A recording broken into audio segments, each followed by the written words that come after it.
दीक्षा हो गई, दीक्षा के बाद सेवा नहीं करेंगे, बोले गुरु कर रखा है अलमारी में,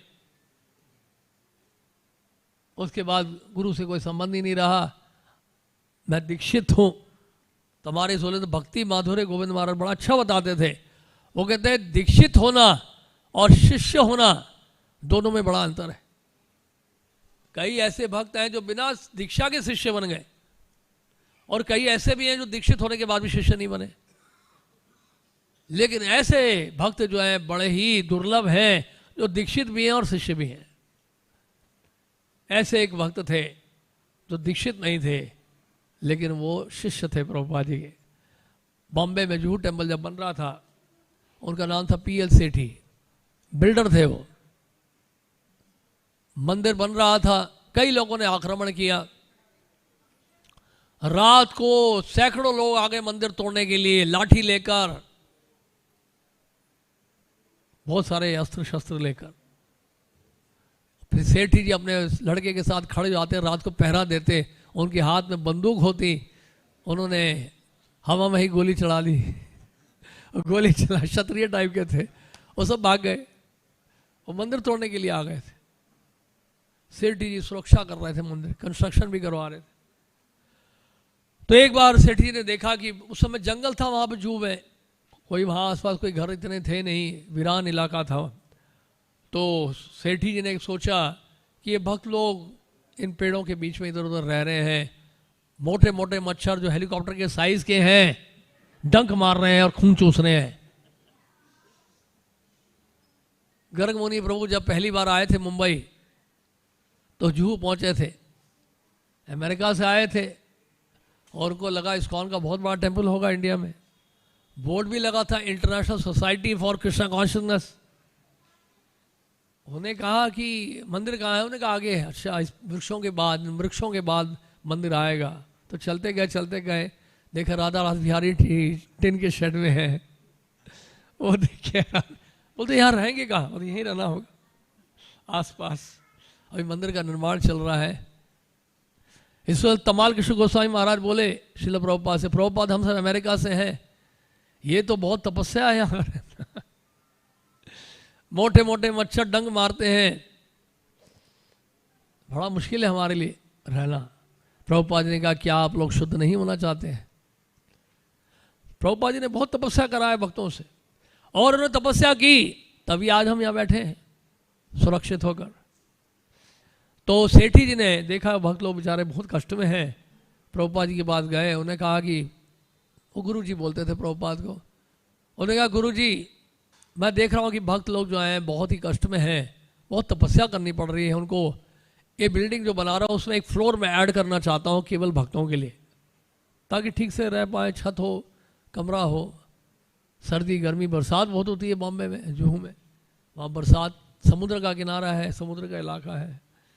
तो उन्होंने कहा, तो प्रभुपाद जानते क्या बोला? उन्होंने कहा सेठी जी आप भक्तों के लिए घर बना रहे हैं, आप जानते हैं राधा रास बिहारी जी गोलोक धाम में आपके लिए घर बना रहे हैं, ऐसा प्रभुपाद ने बोला। अच्छा वो दीक्षित नहीं है, ठीक है, उन्होंने दीक्षा कभी नहीं ली, अंत तक नहीं लिया।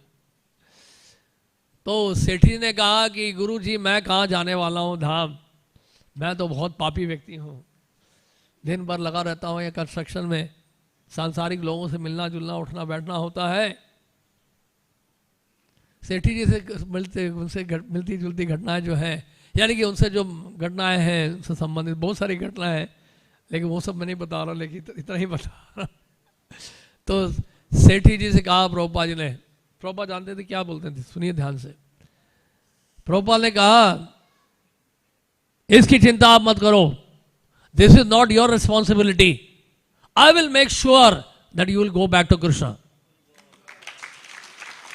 प्रभुपाद ने कहा ये आपकी जिम्मेदारी नहीं है, ये मेरी जिम्मेदारी है, मैं देखता हूं आप कैसे नहीं जाते भगवान के धाम में। I will see that you will go back to Krishna. Prabhupada ji के महाभागवत के मुख से निकल गया, हो गया बस काम, और क्या फॉर्मली क्या दीक्षा लेना है, कंफर्म हो गया, कॉन्ट्रैक्ट साइन हो गया। अंतिम समय में सेठी जी बहुत बीमार थे, ये कुछ सालों पहले की बात है, बहुत बीमार पड़ गए, जीवन के अंतकाल तक उन्होंने मंदिर में बहुत सेवा की। अंतकाल में, अंत समय में बहुत बीमार पड़ गए, हॉस्पिटल में थे और लगभग 1 महीने तक तो कोमा में रहे। डॉक्टर ने कहा कि सेठी जी को आप वापस घर ले जाइए, घर ले जाके सेवा करिएगा, या इलाज होगा नहीं अब। तो घर लेने के लिए घर लेके चले उनको। तो उन्होंने कहा कि पहले मंदिर जाके दर्शन करके फिर हम घर ले जाएंगे। वो कोमा में थे, उनकी आंखें बंद थी, ऐसा लग रहा था मूर्छित है। कोमा तो व्यक्ति ऐसे ही अधमरा सा ही हो जाता है, ऑलमोस्ट डेड ही हो जाता है। प्रभुपाद जी के पास पहले लेकर आए प्रभुपाद का दर्शन कराने के लिए। ये अभी की बात है, प्रभुपाद जी की मूर्ति रखी है जूहू टेम्पल में, जहाँ पर ऑल्टर जो है उसमें प्रभुपाद जी के सामने जब लेकर आए, प्रभुपाद जी के सामने आकर जब उनके व्हील चेयर को रखा, उनकी आंखें खुल गई। सेठी जी की आंखें खुल गई जो 1 महीने से नहीं खुली थी। क्या कृपा देखी प्रभुपाद जी की उनके ऊपर। प्रभुपाद जी को देख के बोलते हैं गुरु जी करके बोलने लगे वो, और उनकी आंखों से आंसू आने लगे एकदम से। हमने खुद देखा उनको लाजपत नगर में, उनके सुपुत्र, उनका घर वहीं पे है, अभी वहाँ है, पता नहीं शिफ्ट कर लिया उन्होंने। तो उनके घर में जब सेठी जी एक बार आए थे दिल्ली, तो उनके साथ प्रोग्राम किया था हमने। और जैसे ही प्रभुपाद के बारे में जब भी बोलना शुरू करते, उनकी आंखों से ऐसे आंसू बहते, बाप रे बाप, देख सकते थे प्रेमाश्रु है, साधारण आंसू नहीं है। झरझर आंसू बहते उनकी आंखों से जैसे ही प्रभुपाद के बारे में बोलते। मैंने कहा यार दीक्षा लेने का फायदा क्या, अगर इस तरह का प्रेम ना हो तो अच्छा है ना, दीक्षा लें और इस तरह का प्रेम जागृत कर लें। हाँ सही।